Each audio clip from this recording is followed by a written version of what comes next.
There's more to social media for virtual event marketing than posting tweets and Instagram stories. Think about it. The average tweet has a lifespan of just 18 minutes, after which it's highly unlikely anyone will see that tweet. Stories disappear completely after 24 hours. Posts to LinkedIn and Facebook have similarly short lifespans of utility. And no matter when we post, the majority of our followers will not be online and will not be in a position to see our content. Between the timing of the post and the deluge of other content being shared that quickly pushes our virtual event announcements out of the picture and down the feed, typical social media marketing is destined to reach just a fraction of our audience. So what are we supposed to do for virtual event marketing? Post more? Give up? Neither. There are frameworks you can follow that help you determine the perfect cadence of social media marketing activity, and more importantly, there are opportunities for you and your brand to be social on social media in ways that are stunningly effective at promoting your event. Ready to learn how? That's what we're covering in today's episode of the Virtual Event Strategist podcast. The Virtual Event Strategist, a podcast by Mike Alton, teaching virtual event strategies so yours is a success. I don't feel good, Daddy. I want to stay home. That was what my 10-year-old daughter said to me after she'd woken up and realized what today was. This particular warm Monday morning in July had found us ready to spend the first of 3 weeks at a dance intensive, a camp, if you will, where my daughter would be spending time at a different dance studio than she was used to, with different instructors. When it dawned on her that none of her regular friends from dance were going to this intensive, that it was going to be an entirely new experience, the introvert genes I'd unfortunately passed on to her kicked into overdrive and started feeding her excuses to give, to try and avoid the anxiety-inducing activity. Oh, really? I said. What's going on? After a few lame attempts at making up an illness, fortunately my daughter's a terrible liar, she confessed that she simply didn't want to go to the intensive, and we were able to have an honest conversation about it. I shared with her how important it is to try new things, to push ourselves, and to meet new people. I talked about how this particular studio in the next 3 weeks would have a profound impact on her dance knowledge and expertise, allowing her to rejoin her regular studio after summer break with more skill than many of the other dancers. I knew that it was important to her to be successful at her studio, so I thought this approach would resonate with her and that she'd realize she truly did need and want to go to the intensive. I was wrong. She still didn't want to go.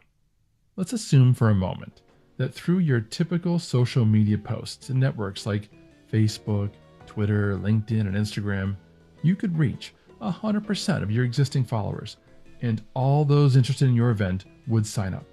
That might be a decent showing for your event. So what's the problem with that scenario? You haven't reached anyone new. Presumably, people who are following your brand accounts on social media are already fans of your brand and have likely already become a customer, or at least considered it. I'm sure that's not 100% true, but I think you will agree. The real audience we're trying to reach is people who aren't already fans, who haven't already signed up, and yet might make for an ideal customer. Those are new prospects that you and your sales team will be eager to reach and impact. And virtual events are terrific opportunities for that kind of lead generation. Which means, in order for our social media marketing to be effective at promoting our virtual event to that audience, our social media activity needs to reach beyond our existing followers. If your brand doesn't have a lot of followers to begin with, this is good news. Everything we're going to talk about today is designed to extend that reach of our brand and brand activity. You're going to learn several specific tactics and techniques that you can apply to your virtual event plan that will result in more effective social media marketing. By the end of this episode, you'll have a new social media strategy to employ and review with your team. This episode is less about the kind of posts and type of content you're sharing, and more about how you're utilizing the social networks and available tools. In our last episode, we spoke extensively about video and live video in particular, and I strongly recommend you review that episode and consider how you can employ video within your virtual event marketing. Creating video content is a strong foundation for your social media marketing, and everything we're discussing today will build upon that. And remember, this entire season of the podcast is devoted to virtual event marketing and includes video marketing, social media marketing today, email marketing, influencer marketing, partners and sponsors, website and content marketing, earned and paid media marketing, audience marketing, and UGC. And in our 10th and final episode of the season, we're going to talk about analytics and reporting so that you know how to measure the results of all these tactics and learn which ones to double down on. So let's get into social media marketing now, starting with hashtags. Twitter, Facebook, LinkedIn, Instagram, Pinterest, YouTube, and TikTok all support hashtags. Whenever you use a hashtag within a post, you build in potential for that post to be seen by people outside your existing audience of followers. If someone searches that hashtag on the platform or clicks on that hashtag on someone else's post, your post could come up in the results and get their attention, which means it's critical to use hashtags on your posts to social media if you want that content to get seen outside your existing followers. Of course, just because a post is seen doesn't mean it will garner attention. Boring content is boring content. The video content we talked about in episode 2 will go a long way toward improving the attractiveness of our content. People are inherently attracted to movement and other people's faces, as we mentioned. If they see your smiling face talking, or perhaps one of your key speakers, new viewers are more likely to pause and listen for a moment to see if it's interesting and what they're looking for. The key is to think about what your ideal prospect might be looking for on social media. What hashtags might they search on or click on? And how can those relate to your brand and virtual event? This is why we spent an entire episode in season 1 talking about why it's so important to think about and refine your virtual event target audience. The better to find that audience, the more you will be able to understand and articulate their pain points, struggles, and goals. And that means you will have a great place to start researching hashtags. And this is an exercise you'll want to go through during your initial virtual event plan work. In fact, now would be a good time to pick up a full social media planner on thesocialmediahat.com, in addition to a hashtag worksheet to help you research and track potential hashtags. There are calendars and other planning sheets there to help you with your entire social media marketing strategy. I recommend that you start your search on Twitter, where hashtag use is most prevalent, and the search features can be extremely advanced and functional. You can limit your results by geography, language, or even sentiment. You can use Boolean logic and quotations to combine phrases or only include specific combinations. But the focus of your search should be on specific hashtags. Another tactic for surfacing relevant hashtags is to look at competitors or influencers or other events in your industry and the hashtags they're using in their posts. Next, just click on the hashtags you've tested or found and take a look at the results. Are there a lot of posts? Are the posts informational or spammy? If a post related to your virtual event came up within that set of post results, do you think it would stand out and be noticed? If so, jot down that hashtag and return to your research. You might also consider a quick grading scale to help you gauge each hashtag you write down as being an A, B, or C. Ultimately, you'll want to find 3 to 5 A hashtags and a number of B and C hashtags. Once you've determined your main event hashtag, i.e. hashtag agency summit, and a brief list of relevant hashtags to incorporate into your social media posts, make note of them in your virtual event plan for future research. Note that the number of hashtags recommended for each network varies slightly, and this is why you need a larger number to draw from. Twitter, 2 to 3 hashtags, just like LinkedIn's 2 to 3 hashtags. Facebook, you should probably only use 1 to 3 hashtags, whereas Instagram, 15 to 30 hashtags. Pinterest recommended is 2 to 5 hashtags, whereas TikTok and YouTube are 3 to 5 hashtags. Keeping within these guidelines will help post performance and also keep your post captions from looking like spam soup. I also recommend that you camel case your hashtags, which means if the hashtag contains multiple words, you capitalize each word. This makes them easier to read. Just make sure you include these hashtags in virtually all of your promotional posts going forward to raise visibility. Next, use Agorapulse to set up smart listening searches. Pay attention to conversations that are happening on social media, either about your event or your industry overall, so that you can engage with those discussions. For instance, if one of the hashtags you researched is really relevant to your brand and event, save that as a search. Log into your Agorapulse dashboard, go to Settings for Twitter or Instagram, then Listening, and set up a new hashtag search. From that point forward, your Listening tab within Agorapulse will surface for you all the latest posts from others using that hashtag. Why is this important? Well, every time someone who matches your ideal customer or prospect is talking about a topic relevant to your brand or event, that's an opportunity for you to jump into the conversation in the most helpful way possible. Sometimes that might be a simple answer to their question that doesn't mention your brand at all, but helps develop brand affinity, since you're answering and being helpful as the brand. Other times there might be a question where you know you have a blog post or an upcoming virtual event session that can help them.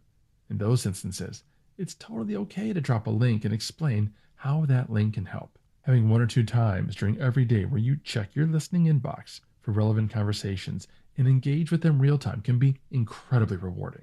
Not only will the person who authored the post see your response, their followers and audience can as well.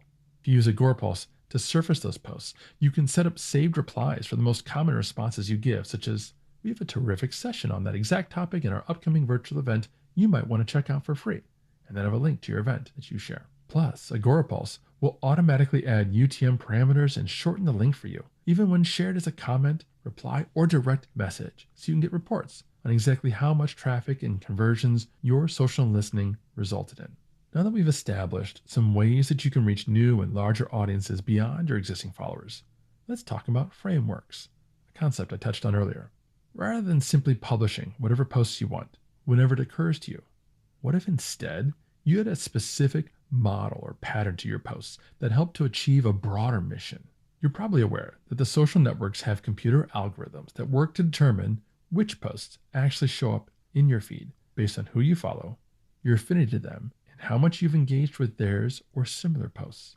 Savvy social media marketers understand that and realize that if you engage with their posts this morning, you're more likely to see their content this afternoon or tomorrow. Frameworks, therefore, are systems and patterns you can employ that leverage the algorithm and strategically place content so that your most important posts, the ones with, say, a call to action to register for your event, happen at the perfect moment in that cycle. ACEs is one example. The framework I personally use is IDA, inspiration, discussion, action. Action, obviously, is the post where you'll present your call to action, whether that's to register for your virtual event, download an ebook, or read a blog post. Inspiration posts are particularly well suited to driving reactions and shares, whereas a discussion post is designed to drive comments and interaction between your followers. Taking the time to carefully craft and implement a framework for your social media marketing, whether it's for the virtual event marketing or promoting your brand overall, will result in dramatically more effective social posting and activity. You'll find that your audience actually engages with and shares your posts and content, and then, when the time is right, they're more likely to see and act on your desired action. This is why the social media planner, for sale for just $7 on the socialmediahat.com, includes worksheets specifically for creating inspiration, discussion, and action posts that you can draw from when scheduling content or place into category queues within Agorapulse. Having frameworks and a social media planner also make it a lot easier to sort out what to post to social media in the first place. Another way to ensure that your social media posts and activity reach a wider audience is to involve other people and brands through mentions and tags. When you mention someone else in a post, they'll receive a notification on that social network and be more likely to engage with your post and even share it. What's cool about virtual events is that you always have built-in social profiles to mention and tag your speakers and partners. It's great to have announcement posts that reveal your speakers and partners and tag them all, then successive posts that talk about specific sessions and presenters. Each time, you will not only create posts that all these other influencers and brands will likely engage with, the nature of the posts, promoting them, will cause them to want to share. If I make a big deal out of the fact that you're speaking at my event, it's likely you will share that with your audience and be proud of it. But speakers aren't the only people with social media accounts that you can tap into. Your employees, customers, and event attendees are all active on social media, and all of them can be leveraged. Every brand can use a tool like Easy Advocacy to easily activate your key employees. Simply create a free account on Easy Advocacy, create a distribution list of up to 50 key employees, and then start building campaigns. A campaign will have a specific link you'd like shared out and suggested text that you provide. Once sent, Every employee in your distribution list will receive an email telling them about the campaign. Once clicked, they'll be able to copy the text and share the campaign link to Twitter, LinkedIn, or Facebook. Make sure to include those hashtags we talked about earlier and instantly have dozens of employee advocates tweeting and sharing about your next virtual event. And if you're using Agorapulse to listen for brand and event mentions, you'll spot other influencers, customers, and event attendees talking about you. These are posts that you can amplify in a number of ways. And we will be talking about audience marketing and UGC for virtual event marketing in episode 9 in more detail. Similarly, when you pay attention to when and what event attendees post to social media, particularly Twitter and Instagram, using your event hashtag, you will find opportunities to engage with your audience and build community. They'll often share how excited they are for your event, how they're looking forward to specific speakers or sessions, and of course, takeaways from your event. These are all posts you should engage with and amplify, which means it's important to communicate and encourage your attendees to post and to use your event hashtags. But community building goes beyond amplifying user-generated content. You build community when you engage with other people in very human ways. You help them, introduce them to others, promote them and what they're working on. You build community when you encourage your followers and create a space where they know they'll be encouraged and supported. And it's that community that will fuel your events and your brand through connections, something we've been talking about as a sub-theme throughout this podcast, and in particular this season. We started our first episode discussing how important having a virtual event marketing plan is, why it's necessary in order to reach and resonate with your prospects and community. Then we talked about how important video is for truly creating connection. That was the argument that finally swayed my daughter and convinced her to get up, get ready, and show up at her completely new and intimidating intensive. I reminded her of a similar experience we'd gone through just the previous year. We'd forced her to audition for a role in the production of The Nutcracker, which she nailed. That, too, was a completely different studio and production company with all new dancers from all around St. Louis. She'd been nervous then, particularly about not knowing anyone and not having any friends to talk to. But after weeks of rehearsals and several performances, she made new friends, had an amazing experience, and achieved success. She came into her regular studio with a newfound appreciation for auditioning and production that most other girls her age didn't yet have. We all need to step outside of our comfort zone and try new things, whether those are personal experiences or professional marketing tactics. That's the only way we can achieve growth and success. Nothing changes if nothing changes. And you know that, which is why you're here, listening to these podcasts. You're absorbing all of my ideas and suggestions, and when the time is right, you'll remember key tips that I've shared and work to implement them into your own virtual event strategy. If you haven't already, be sure to purchase and download this social media planner as a complement to your virtual event planner. Combined, these digital downloads can be printed and will help you tremendously with your virtual event plan and strategy. The virtual event planner is free, while the social planner is just $7 with the link in the show notes. In our next episode, I'm going to share with you the importance of email marketing and how to create a terrific lead generation loop with your virtual events. The virtual event itself, as well as webinars, live videos, blog posts, and podcasts can all work harmoniously to attract new prospects and cross-promote all the resources your team is creating.